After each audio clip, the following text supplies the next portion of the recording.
গতকাল মূলত রাতে আমাকে মাননীয় প্রধানমন্ত্রীর পক্ষ থেকে আমন্ত্রণ জানানো হয়েছে যে জাকাত কিভাবে আরো ইফেক্টিভলি বন্টন করা যায়। বাংলাদেশে জাকাত কালেকশনের যে অপার সম্ভাবনা আছে সেই সম্ভাবনাটাকে ব্যবহার করে দারিদ্র্য বিমোচনে জাকাতকে প্রত্যক্ষভাবে কিভাবে এঙ্গেজ করা যায় এবং আরো সফলভাবে জাকাত ব্যবস্থাপনা করা যায় সে বিষয়ে পরামর্শ এবং মতবিনিময়ের জন্য তিনি আমাকে ডেকেছেন এবং একান্ত মিটিংয়ের জন্য আহ্বান করেছেন।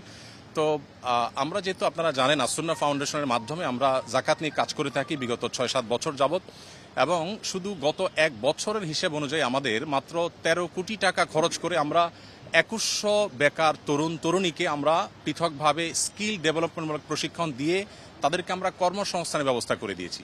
এখন আমাদের সেই ২১০০ একসময়ের বেকার তরুণরা ৪২ কোটি টাকা পার ইয়ার, তারা গত এক বছরে তারা ৪২ কোটি টাকা কামাই করেছে। তার মানে প্রতি বছর এটা আস্তে আস্তে বাড়বে, বই কমবে না। তো এই যে জাকাতের অর্থে স্কিল ডেভেলপ করে বা স্বাবলম্বী করে স্থায়ী দারিদ্র্য বিমোচনের পথে নিয়ে যাওয়ার ক্ষেত্রে আমাদের আসুন্নাহ ফাউন্ডেশনের কিছু অভিজ্ঞতার জায়গা আছে।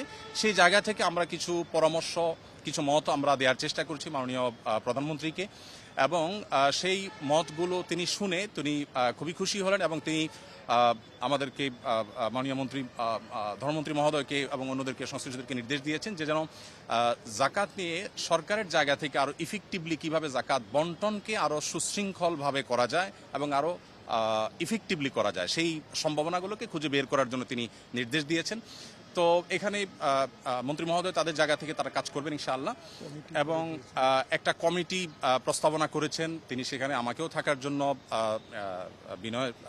নির্দেশ দিয়েছেন, অনুরোধ করেছেন। আমি ওনাকে বিনয়ের সাথে যদিও বলেছি যে এখানে বেতন খতিব আছেন আর অনেকে আছেন, তারপরেও তার একান্ত অনুরোধে ইনশাআল্লাহ আমি হয়তো থাকার চেষ্টা করব। দিন শেষে মূলত আমি আমার জায়গা থেকে যে প্রস্তাবনাটা দিয়েছি সেটা হলো যে এখন যেভাবে মানুষ যার যার মতো জাকাত দিচ্ছে এটা তো আছেই, এর পাশাপাশি চ্যারিটি প্রতিষ্ঠানগুলো যারা জাকাত কালেক্ট করছে তাদেরকে যদি একটা রেগুলেটরি জায়গা থেকে গভর্নমেন্ট যদি কিছু পলিসি করে দেয় এবং কে কতটা ইফেক্টিভলি কাজ করছে এটা একটা কম্পিটিশন যদি তৈরি করে দেয়, শুধুমাত্র ওআইসিভুক্ত দেশগুলোতে যেই পরিমাণ জাকাত হয় সেটার পরিমাণ হলো $600 বিলিয়ন, ৪৫ লক্ষ কোটি টাকা পার ইয়ার শুধুমাত্র ওআইসিভুক্ত দেশগুলোতে জাকাত হয়। আমাদের দেশে সেই জাকাতের টাকা আনার কোনো প্রপার ওয়ে সেভাবে নাই।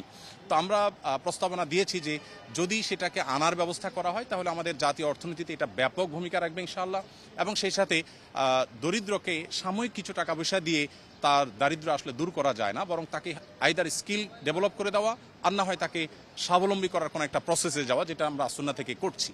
তো এই কমিটিতে কয়জন থাকবে এটা এখনো পুরোপুরি চূড়ান্ত হয়নি। ৫-৭ জনের একটা কমিটি হবে। সভাপতি মাননীয় মন্ত্রী ধর্মমন্ত্রী মহোদয়, তার সভাপতিত্বে কমিটি হবে, এবং বেতনুল কারমুল খতিব মহোদয়কে প্রস্তাবনা পাঠানোর জন্য মাননীয় প্রধানমন্ত্রী বলেছেন তিনি থাকবেন। আর আমাকে যেহেতু তিনি অনুরোধ করেছেন আমি হয়তো থাকার চেষ্টা করব। সেই সাথে ইসলামী অর্থনীতি বিশেষজ্ঞ হিসাবে আমরা দেশ থেকে দেশের বাইরে থেকে ১-২ জনের নাম প্রস্তাব করেছি। তাদের সবাইকে নিয়ে হয়তো কমিটি গঠন হবে। কমিটি একটা সুপারিশ করবে, এবং এইটা কোনো গভর্নমেন্ট সবার কাছ থেকে জাকাত কালেক্ট করবে বাধ্যতামূলক গভর্নমেন্টকে দিতে হবে ব্যাপারটা সেরকম না।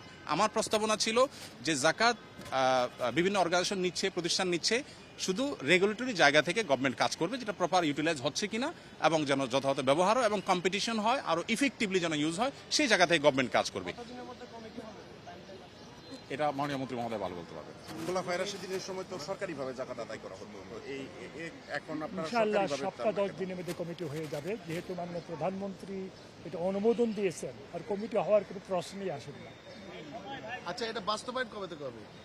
এই বছর থেকে কি বাস্তবায়ন হবে এই জাকাতের যে সুষম বন্টনটা? এটা কমিটি আগে করবে কিভাবে করা যায়। 10 দিনে হলে তো এই বছর হবে না, ঈদের আগে আর তো 10 দিন নেই।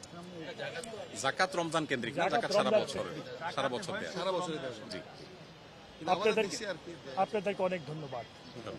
আপনারা সবাই প্রধানমন্ত্রীর জন্য দোয়া করবেন। দেশের জনগণের কাছে আমার অনুরোধ, আপনারা আল্লাহর ওয়াস্তে মাননীয় প্রধানমন্ত্রীর জন্য খাস করে দোয়া করবেন। আল্লাহ যেন ওনাকে হেফাজত করেন, আল্লাহ যেন ওনাকে নেক হায়াত দান করেন।